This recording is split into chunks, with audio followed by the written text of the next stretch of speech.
Question 1. A provider has ordered a sputum culture. Which of the following instructions should the medical assistant give the patient? A. Swab the inside of your cheek in the morning. B. Collect the specimen after you eat breakfast.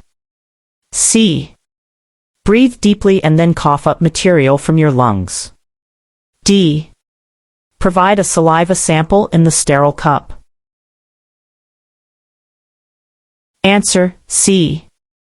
Breathe deeply and then cough up material from your lungs. This question tests your knowledge of proper specimen collection, specifically for a sputum culture. The key term is sputum, which is mucus from the lower respiratory tract, not saliva from the mouth.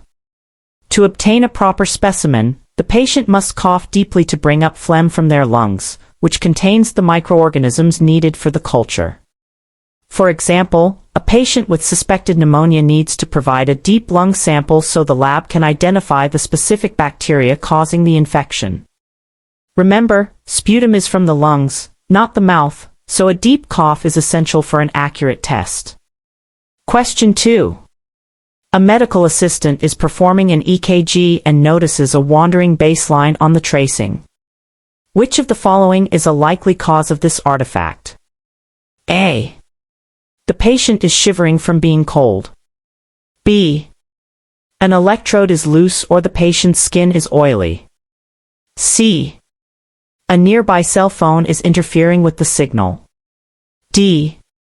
The patient is experiencing ventricular fibrillation. Answer: B. An electrode is loose or the patient's skin is oily. This question assesses your ability to identify the cause of EKG artifacts, focusing on a wandering baseline. This artifact appears as a slow, drifting up and down motion of the entire tracing and is caused by poor electrode-to-skin contact. This can happen if an electrode is loose, if the patient's skin is oily or has lotion on it, or if the patient is moving or breathing deeply. For instance, if a patient has applied body lotion before their appointment, the electrodes may not adhere properly, leading to the wandering baseline. A simple way to remember is, if the baseline is wandering, the electrode's connection is probably wandering too. Question 3. When preparing a patient for a Holter monitor application, which of the following instructions is most important for the medical assistant to provide? A.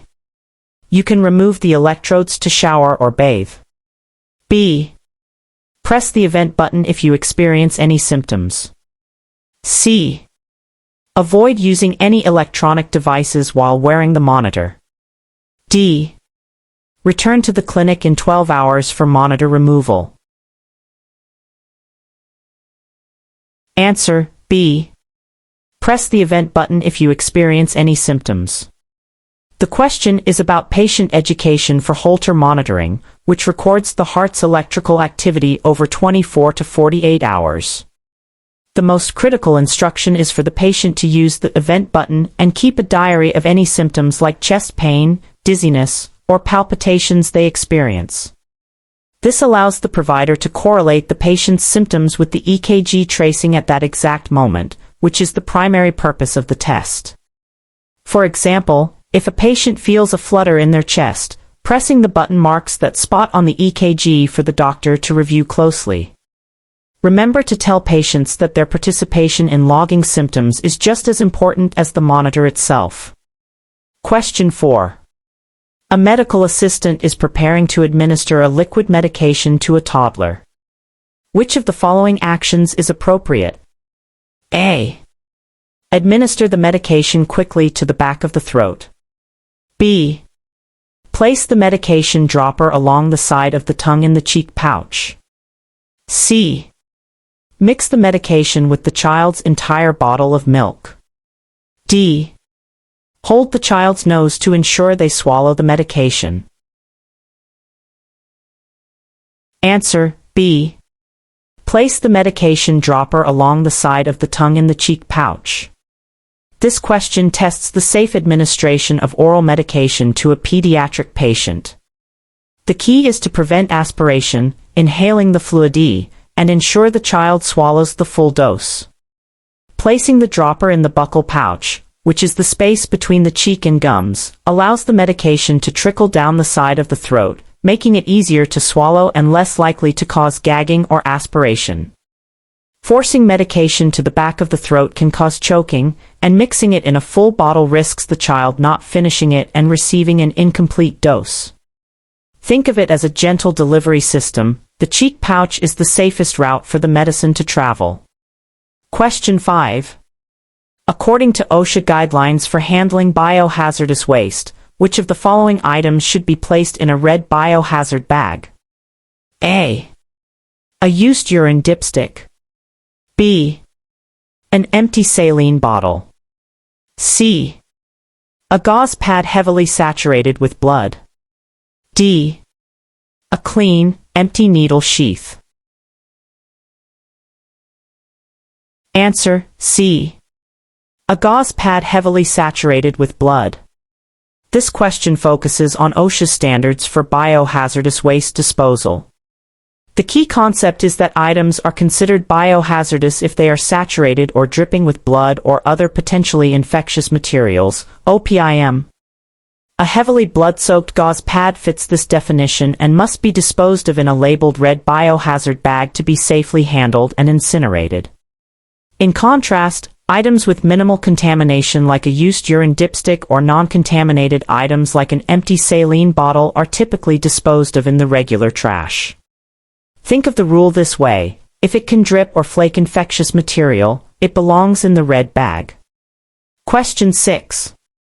A provider orders 0.5 g of a medication.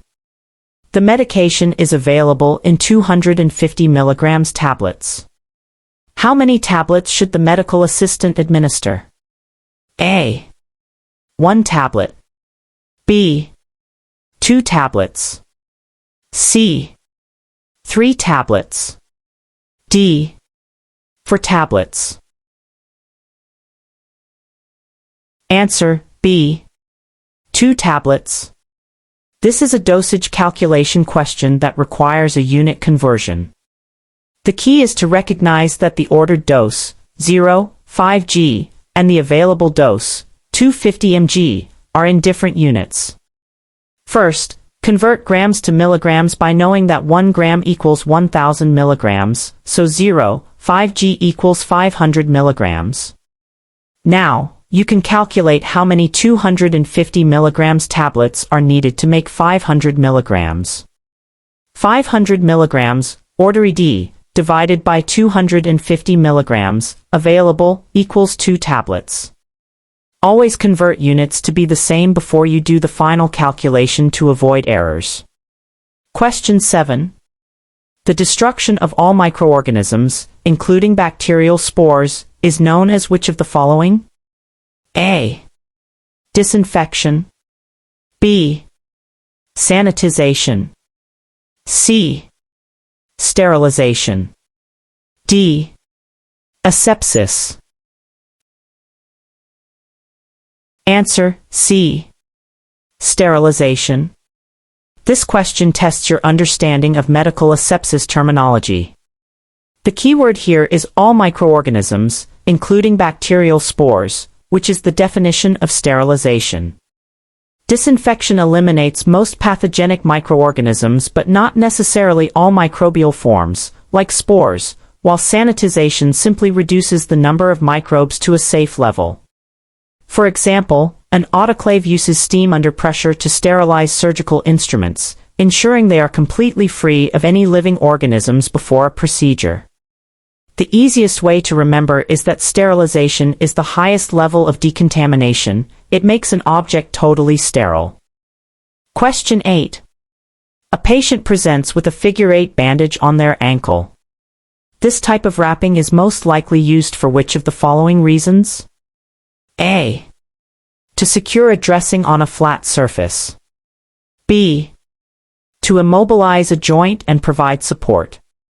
C. To apply pressure to a bleeding wound. D. To cover a large abdominal area. Answer: B. To immobilize a joint and provide support. This question assesses knowledge of bandaging techniques. The figure 8 pattern is a specific method used for wrapping joints like the ankle, knee, or elbow. The alternating crossing pattern provides stability and support, helps control swelling, and allows for some flexion of the joint without the bandage slipping. For instance, after a minor ankle sprain, a figure 8 wrap can provide compression and support while the patient is recovering. Just remember, the shape of the number 8 is perfect for wrapping around a joint that bends. Question 9. A medical assistant is taking a patient's blood pressure and notices the reading is critically low. Which of the following actions should the medical assistant take first? A. Document the finding in the patient's chart. B. Ask the patient if they feel dizzy or lightheaded. C. Immediately retake the blood pressure on the other arm. D. Notify the provider of the finding. Answer B. Ask the patient if they feel dizzy or lightheaded. This question evaluates your ability to respond to a critical clinical finding by prioritizing patient safety. While notifying the provider and documenting are essential, the first and most immediate action is to assess the patient's condition.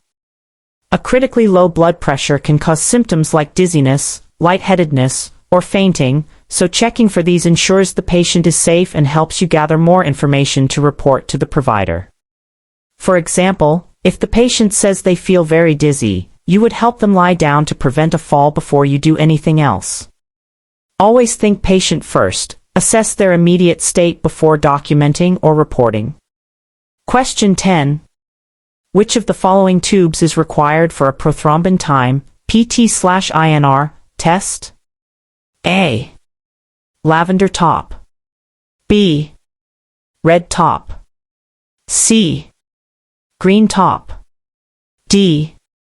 Light blue top. Answer D. Light blue top. This question tests your knowledge of phlebotomy tube additives and the tests they are used for. A prothrombin time, PT/INR, is a coagulation test that measures how long it takes for blood to clot. The light blue top tube contains the anticoagulant sodium citrate, which is the required additive for preserving coagulation factors for this type of testing. It is crucial that this tube is filled completely to the fill line to ensure the correct 9:1 blood to anticoagulant ratio for an accurate result. An easy way to remember this is to associate blue with the lack of oxygen in clotting blood, linking it to coagulation studies. Question 11. The Ishihara test is used to screen for which of the following? A. Visual acuity. B. Color vision deficiency. C. Intraocular pressure. D. Hearing loss. Answer B. Color vision deficiency. This question is about recognizing specific clinical screening tests. The Ishihara test is a common and specific tool used to check for color blindness, or more accurately, color vision deficiency. The test consists of a series of plates, called Ishihara plates, which are figures or numbers made of colored dots that are hidden within a circle of differently colored dots. A person with a color vision deficiency will not be able to see the hidden number, while a person with normal color vision can. Think of the colorful, dot-filled patterns of the Ishihara test and connect them directly to screening for color vision. Question 12. A medical assistant is performing a venipuncture and the patient begins to experience a hematoma. Which of the following actions should be taken immediately? A. Complete the draw as quickly as possible. B. Release the tourniquet and remove the needle. C. Apply a warm compress to the site. D. Ask the patient to pump their fist. Answer B. Release the tourniquet and remove the needle. This question focuses on recognizing and responding to venipuncture complications. A hematoma, which is a swelling of clotted blood within the tissues, forms when blood is leaking from the vein into the surrounding area. The immediate priority is to stop the blood flow to that area, which requires releasing the tourniquet and withdrawing the needle right away, followed by applying firm pressure to the site. Continuing the draw or applying a warm compress initially would only make the hematoma worse. Your first thought when you see a hematoma forming should be to stop the source of the leak immediately. Question 13. Which of the following is the correct position for a patient undergoing a pelvic examination? A. Sims position. B. Lithotomy position. C. Prone position. D. Fowler's position. Answer, B. Lithotomy position. This question tests your knowledge of standard patient positioning for specific medical examinations. The lithotomy position is used for gynecological and pelvic exams. In this position, the patient lies on their back with their feet placed in stirrups, which allows for proper visualization and examination of the pelvic area. For example, this is the standard position for a patient having a pap smear. Remember lithotomy for pelvic exams, as it is uniquely designed for that purpose. Question 14. A medical assistant is performing a 12-lead EKG. Where should the V4 lead be placed? A. In the fourth intercostal space at the right sternal border. B. In the fifth intercostal space at the midclavicular line. C. In the fifth intercostal space at the anterior axillary line. D. Midway between V2 and V4. Answer, B. In the fifth intercostal space at the midclavicular line. This is a specific knowledge question about precordial lead placement for a 12-lead EKG. Correct lead placement is critical for an accurate tracing, and V4 has a very precise location. To find it, you first locate the fifth intercostal space, the space between the fifth and sixth ribs, and then trace an imaginary vertical line down from the middle of the patient's clavicle, collarbone. Where these two lines intersect is the correct placement for the V4 electrode. A good tip is to place V4 before you place V3, as the V3 lead is then placed midway between V2 and V4. Question 15. A patient is angry and yelling at the front desk about a billing error. Which of the following actions should the medical assistant take? A. Tell the patient they need to calm down or leave. B. Escort the patient to a private area to discuss the matter. C. Ignore the patient until they have calmed down. D. Call security immediately. Answer, B. Escort the patient to a private area to discuss the matter. This question assesses your professional communication and de-escalation skills. The main goal is to resolve the conflict while maintaining the privacy of the patient and the calm of the waiting room. Moving the conversation to a private area respects the patient's confidentiality, shows you are taking their concerns seriously, and removes the disruptive behavior from public view. For instance, you could say, "I understand you're upset.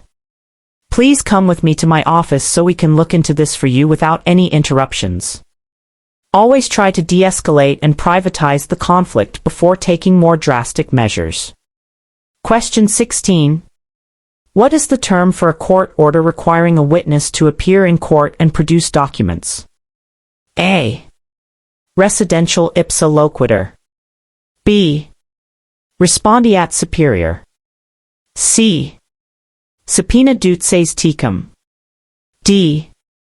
Informed consent. Answer, C. Subpoena dosage tecum.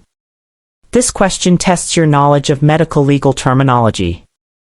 A subpoena dosage tecum is a specific type of legal order that commands a person to appear in court and to bring specified documents with them. The Latin phrase dosage tecum translates to "you shall bring with you," which is the key differentiator from a standard subpoena that only requires a person's testimony. For example, a medical office might receive a subpoena dosage tecum ordering them to produce a specific patient's medical records for a court case. Remember that dosage tecum means bringing documents. Question 17. The primary purpose of using a modifier in medical coding is to A. Indicate the CPT code is for a new patient. B. Provide additional information or circumstances about a procedure. C. Guarantee payment from an insurance company. D. Change the diagnosis code for a patient's visit. Answer B. Provide additional information or circumstances about a procedure. This question is about the fundamentals of medical coding, specifically the role of modifiers. Modifiers are two-digit codes added to a CPT code to give more detail about a service or procedure without changing its fundamental definition. They can indicate things like a procedure was performed on both sides of the body, bilateral, was more complex than usual, or was performed by two surgeons. For instance, adding modifier -50 to a code for a carpal tunnel release indicates the surgery was performed on both wrists. Think of a modifier as an adjective that adds important details to the noun, the CPT code. Question 18. When setting up a sterile tray for a minor surgical procedure, the medical assistant accidentally touches the outer 1-inch border of the sterile drape with their sleeve. Which of the following actions is appropriate? A. Discard the entire tray and start over. B. Pour sterile saline over the contaminated area. C. Announce the break in sterility to the provider. D. Continue setting up the tray. Answer D. Continue setting up the tray. This question tests your understanding of the principles of maintaining a sterile field. A key rule of sterility is that the outer 1-inch border of a sterile drape is considered contaminated or non-sterile.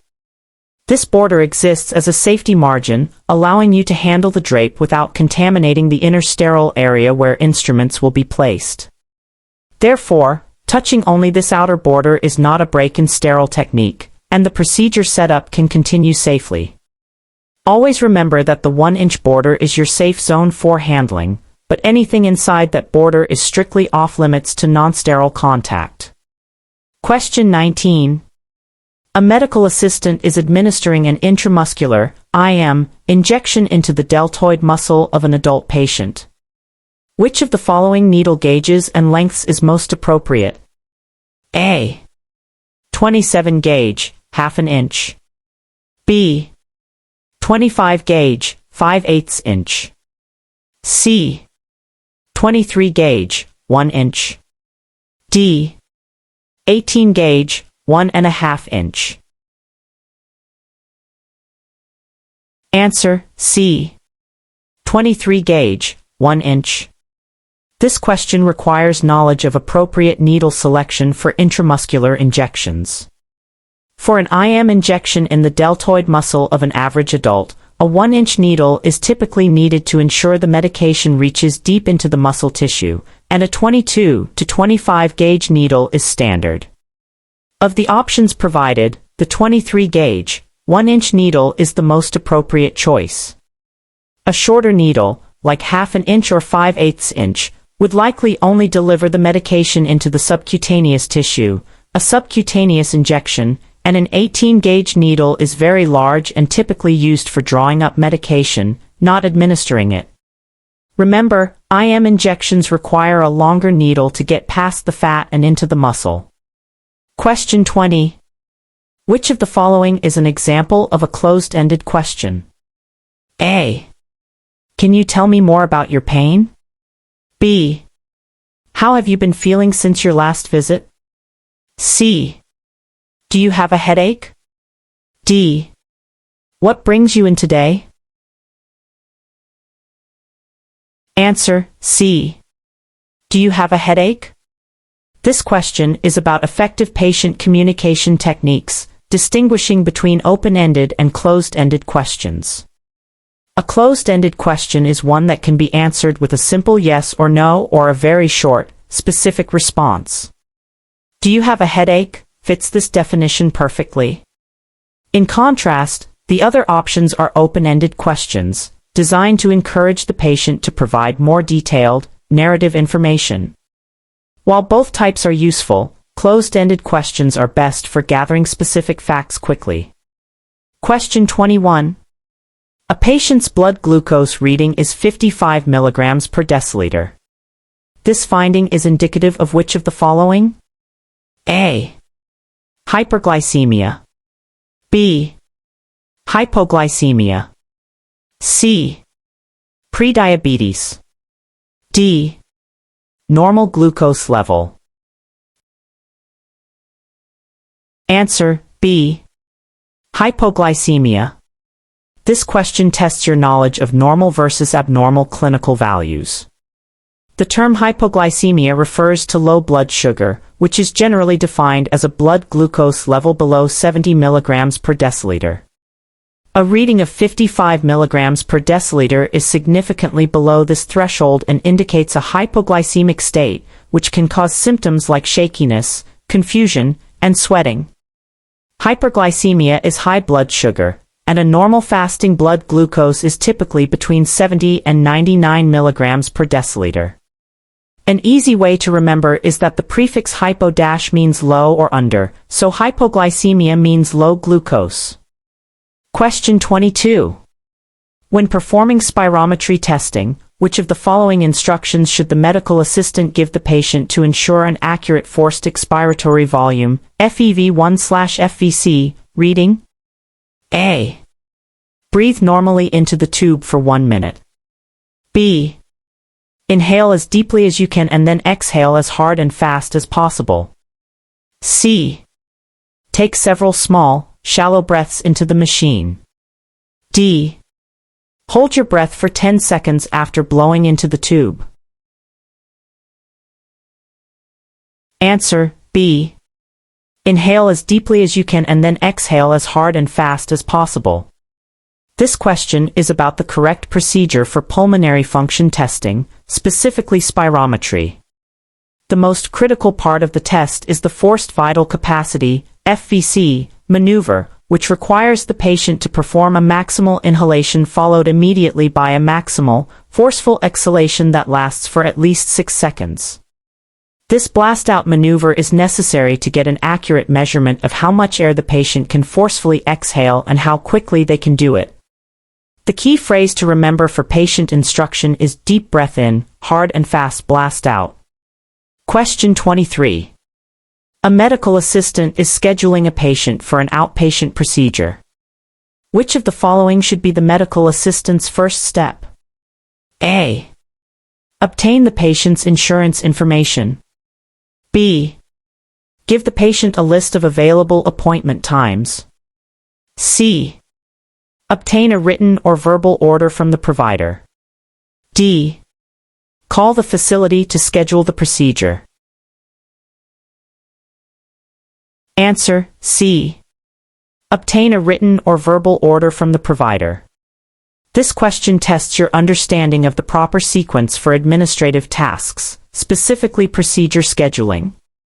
Before any scheduling can take place, the medical assistant must have a formal order from the provider. This order is the legal and medical justification for the procedure, and it contains all the necessary information, such as the exact procedure name, diagnosis code, and any special instructions, which are needed to get insurance pre-authorization and schedule with the facility. Without the provider's order, you cannot proceed with any of the other steps. Think of the provider's order as the master key that unlocks the rest of the scheduling process. Question 24. Which of the following waves on an EKG tracing represents ventricular repolarization? A. P wave. B. QRS complex. C. T wave. D. U wave. Answer C. T-wave. This question requires you to know the meaning of the different waveforms on an EKG. The T-wave represents the recovery phase of the ventricles, known as ventricular repolarization, where the heart's electrical system resets after a contraction. The P-wave represents atrial depolarization, contraction, and the QRS complex represents ventricular depolarization, contraction. For example, abnormalities in the T-wave can indicate issues with the heart's oxygen supply, such as in a myocardial infarction. A helpful tip is to remember the sequence. P, atria contract, QRS, ventricles contract, and T, ventricles take a break or repolarize. Question 25. An older adult patient with hearing loss arrives for an appointment. Which of the following is the most appropriate action for the medical assistant to take when communicating with this patient? A. Speak in a louder than normal voice directly into the patient's ear. B. Exaggerate lip movements so the patient can read your lips. C. Stand in the patient's line of sight and speak in a clear, low-pitched voice. D. Write everything down to avoid misunderstanding. Answer C. Stand in the patient's line of sight and speak in a clear, low-pitched voice. This question assesses your ability to adapt communication for patients with special needs, specifically hearing loss. Many older adults lose the ability to hear high-pitched sounds first, so shouting or speaking in a high voice is often less effective and can distort words. The best approach is to face the patient directly so they can see your facial expressions and lip movements, reduce background noise, and speak clearly in a normal or slightly lower-pitched tone. While writing can be a useful tool, direct verbal communication should be attempted first using these proper techniques. Remember, clarity and a lower pitch are often more helpful than just increasing volume.